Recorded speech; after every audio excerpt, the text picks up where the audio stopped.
Been procrastinating on all my cars, so I figure I'll knock this out. Vacuum pump status.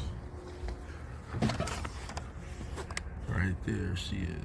It's hot as fuck back there. Damn. A few moments later.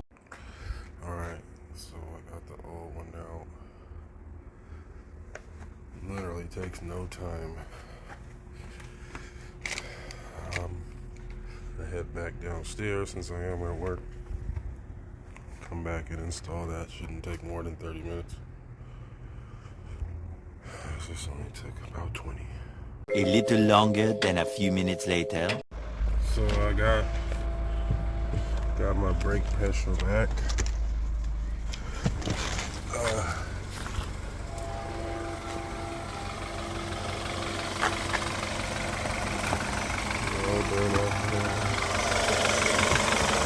That's the new one.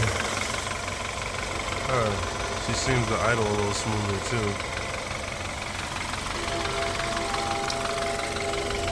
If you know anything about these brake booster vacuum pumps, look at that.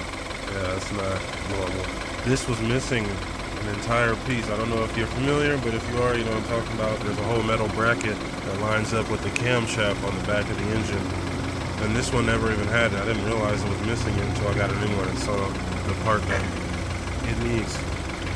So we good to go now. Should have my turbo pressure, boost pressure back too, since the wastegate is active.